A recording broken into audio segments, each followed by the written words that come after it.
26 nama. Satu di antaranya baru 2 minggu jadi warga negara Indonesia. Jumat kemarin, John Hartman resmi mengumumkannya.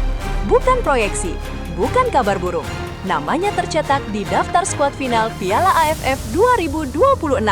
Mitchell Lee Baker resmi masuk skuad. Selamat datang di Revolusi Timnas Indonesia, channel tempat kita membedah timnas dengan data, bukan dengan drama. Dan supaya jelas sejak menit pertama, judul video ini pakai tanda tanya, tapi jawabannya sudah pasti. Ya, dia resmi masuk. Yang belum pasti dan akan kita bahas jujur di video ini adalah apakah dia akan diturunkan sebagai starter atau menunggu giliran dari bangku cadangan. Sebelum saya bongkar 5 kelebihan yang bikin Hartman memasukkan namanya, berhenti sebentar. Tebak dulu, dari 5 poin yang akan saya sebut, mana yang menurut Anda jadi alasan utama Hartman mempertahankan dia di skuad? Tulis di kolom komentar sekarang sebelum menonton sampai habis. Nanti kita cocokkan. Indonesia membuka grup A Piala AFF 2026 melawan Kamboja Senin ini di Stadion Pakansari, Bogor. Dan Mitchell Lee Baker akan menyaksikannya, atau mungkin ikut bermain dengan status yang sekarang sudah jelas, bagian resmi dari skuad Garuda. Tapi sebelum kita terlalu jauh berharap, mari kita jujur dulu soal siapa dia sebenarnya. Lewat angka, bukan lewat sorotan media.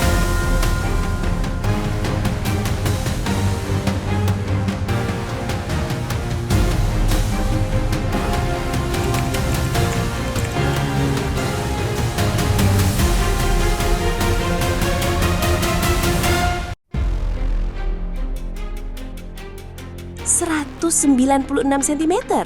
Kalau Anda bandingkan dengan rata-rata bek tengah Liga Super Indonesia sekalipun, Baker masih menjulang di atasnya.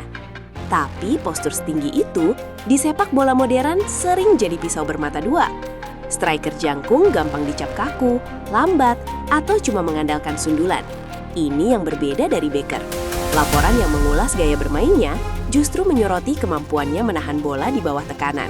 Bukan cuma menang duel di udara, tapi juga berperan sebagai target man yang membuka opsi umpan langsung tanpa kehilangan penguasaan bola dengan mudah.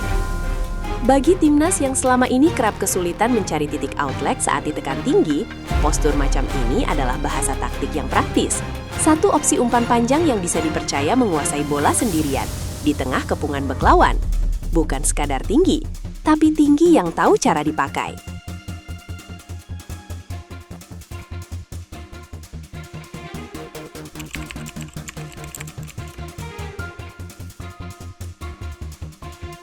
Anda tidak akan menemukan angka ini di papan skor manapun, karena yang dijual Baker bukan cuma gol, tapi timing. Kemampuannya mencari ruang di belakang garis pertahanan lawan disebut sebagai salah satu kekuatan utamanya. Ia tahu kapan harus bergerak untuk menerima umpan terobosan, kapan harus melebar untuk menerima umpan silang. Ini melawan stereotip striker bertubuh besar yang biasanya pasif menunggu bola datang. Baker justru digambarkan aktif membuka ruang dan menyulitkan penjagaan bek lawan. Bergerak duluan, bukan menunggu diberi.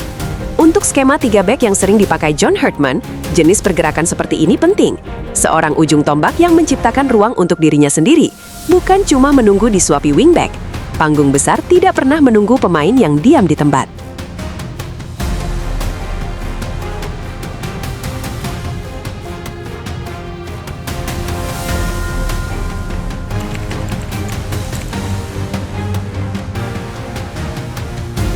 Sekarang, angka yang paling sering dipakai untuk membela dia, 14 gol, 3 assist, 21 pertandingan sepanjang musim 2025-2026. Terdengar tajam, tapi mari kita jujur dulu. Angka itu dicetak bersama tim sepak bola Georgetown University, level kompetisi antar kampus di Amerika Serikat, bukan liga profesional. Ini penting disebutkan bukan untuk mengecilkan pencapaiannya, tapi supaya kita tidak salah menilai levelnya. Di level itu, catatannya tetap istimewa. Kabarnya ia menjadi pencetak gol terbanyak kedua di timnya dan disebut-sebut mencetak 5 gol penentu kemenangan, terbanyak di kompetisi Big East Conference musim itu. Meski catatan ini masih perlu verifikasi dari sumber tambahan. Artinya apa? Baker bukan pemain matang yang sudah teruji di liga profesional manapun. Ia pemain muda dengan rekam jejak produktif di level pembinaan, dan itu tetap layak jadi alasan untuk diberi kesempatan, bukan alasan untuk dilebih-lebihkan. Kejujuran itu sendiri adalah bentuk penghormatan.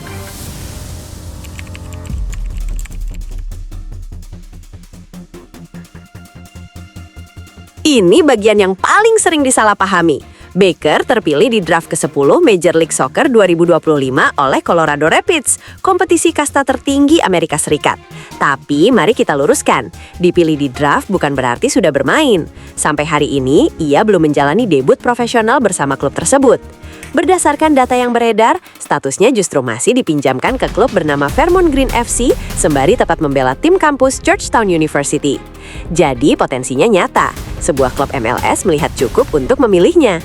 Tapi jalan menuju level profesional penuh itu sendiri masih sebuah pintu yang belum ia lewati. Yang berubah sejak kita bahas dia terakhir kali, pintu di timnas sudah lebih dulu terbuka daripada pintu di MLS. Jumat kemarin namanya resmi tercatat di 26 pemain skuad AFF 2026. Artinya Hartman menilai potensinya cukup, bahkan sebelum debut profesionalnya di klub manapun terjadi. Tapi mari tetap jujur di sini juga, masuk skuad bukan jaminan menit bermain. Belum ada kepastian apakah dia starter di laga pembuka lawan Kamboja atau menunggu giliran dari bangku cadangan. Untuk timnas, ini berarti satu hal jujur. Baker bukan striker jadi yang diimpor dari Liga Top. Ia proyek jangka panjang yang kebetulan datang di waktu yang tepat. Dan sekarang, pintu pertamanya sudah terbuka.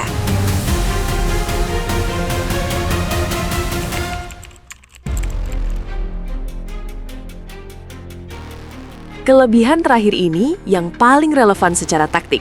Baker disebut mampu dimainkan bukan cuma sebagai penyerang tengah murni, tapi juga sebagai penyerang kedua atau target man, tergantung kebutuhan.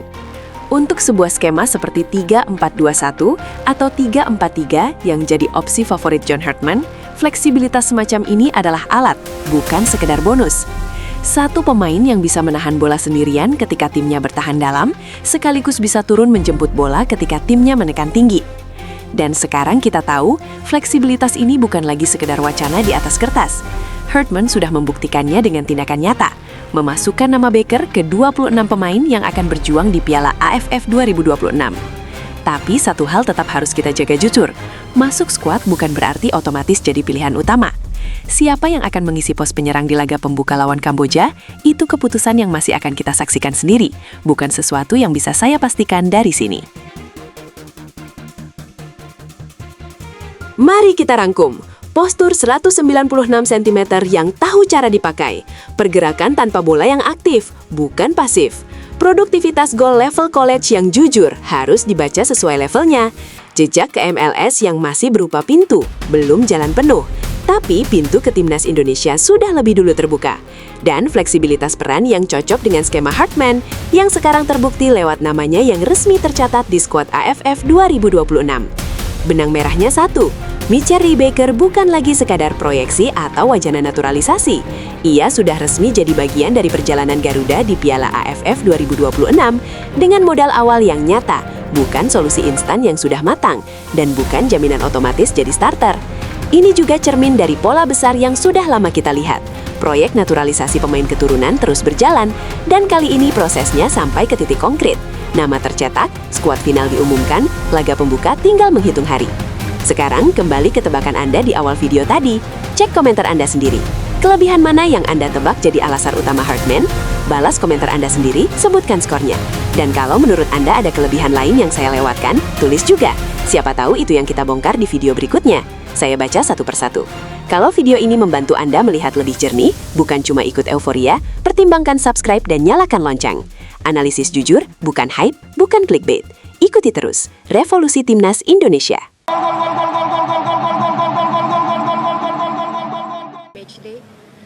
Yeah, so today, again, this week has been about preparing for AFF Cup.